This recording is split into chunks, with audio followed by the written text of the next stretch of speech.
Bawat halaman ay may kanya-kanyang mga katangian na kayang ibigay sa atin, lalo na sa ating paligid.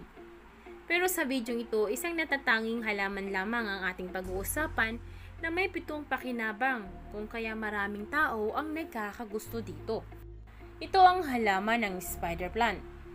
Tulad ng kagiliw-giliw na pangalan nito, ang benepisyo ng spider plant ay kamangha-mangha at maaari kang maging isang tagahanga kapag nalaman mo ito. Kaya naman, eto na at ibibigay na natin ang 7 pakinabang na makukuha natin sa halaman na ito. Number 1, nakakatulong na mapabuti ang kalusugan ng mga pasyente. Ang spider plant at iba pang mga panloob na halaman ay inilalagay sa mga silid ng ospital ng mga pasyente na nagpapagaling mula sa operasyon. Napansin na ang mga pasyente na nananatili sa silid na may halaman ay may positibong epekto kumpara mo sa mga inilalagay sa silid na walang halaman. Ang mas mababang systolic pressure ng dugo at mas mababang rating ng sakit, pagkabalisa at pagkapagod ay naitala na isa sa mga epekto na may halaman sa recovery room ng pasyente. Ikalawa, mahirap itong patayin. Kung madalas na namamatayan ka ng halaman sa loob ng bahay, kung ganun maaaring tapusin ito ng spider plant ang ganyang senaryo tungkol sa mga halaman. Dahil ito ay uunlad kahit napapabayaan at maaaring madaling umangkop sa iba't ibang kondisyon ng klima. Ito ay isang mapagbigay na houseplant at hindi alintana ang paminsan-minsang mga pagkakamali ng labis sa tubig o kulang sa tubig. Lumalaki din ito sa parehong mababang ilaw at bahagi ng sikat ng araw. Bagaman iminumungkahi na ilagay ito sa isang lugar na may maliwanag ngunit hindi direktang sikat ng araw. Ikatlo, madaling paghinga. Ang mga halaman ay nagpapabuti sa breathing habitat para sa mga tao. At ang mga halamang ito ay walang exemption doon. Madaling maunawaan mula sa simpleng katotohanan na ang mga spider plant ay gumagawa ng oxygen at ginagamit natin ito. Kaya't ang pagkakaroon ng isang houseplant tulad ng spider plant sa iyong lugar ng trabaho o bahay ay natural na itataas ang antas ng panloob na oxygen.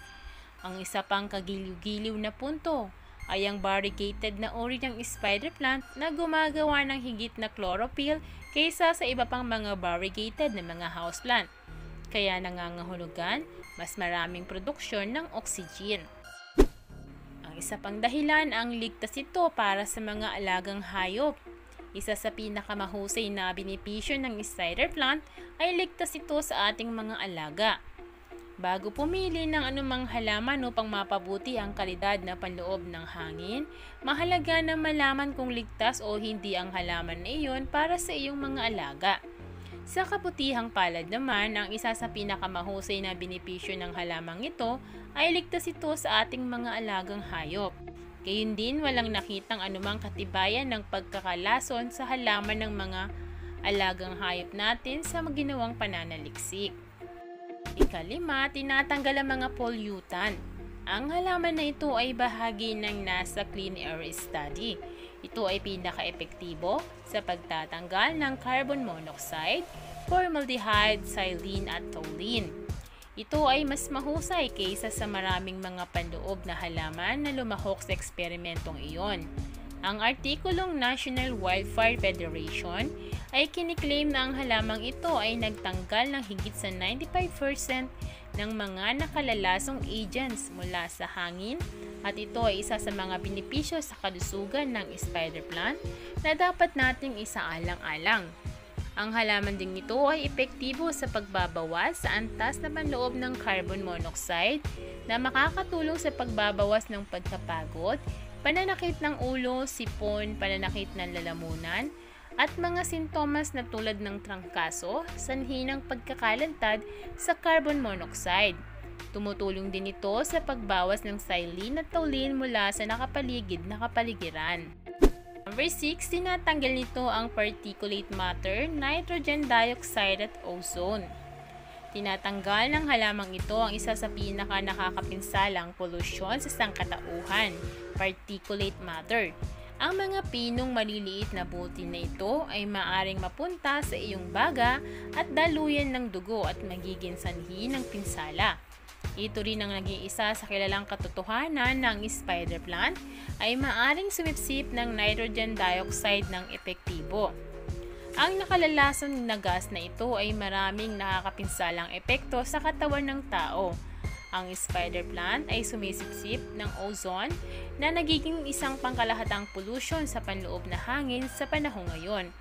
Ang tatlong karaniwang mga halamang bahay, ang spider plant, snake plant, at golden pothos ay sinuri upang malaman ng kanilang pagiging epektibo sa pagbabawas ng ozone.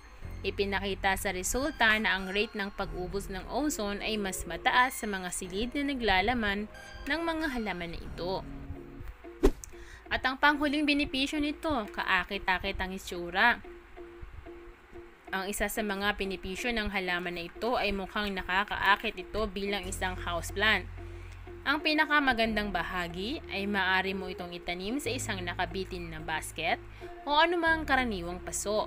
Ang mga spideret na lumalaki mula sa mother plant at lilitaw na parang mga spider ay nakalawit mula sa paso na siyang nagpapabuti sa kagandahan ng halamang ito. So yan lamang ang ilan sa pinakamahalagang benepisyo na kayang ibigay ng spider plant sa atin. Ano pang hinihintay natin? Subukan na nating magtanim ng isa nito sa loob ng ating bahay.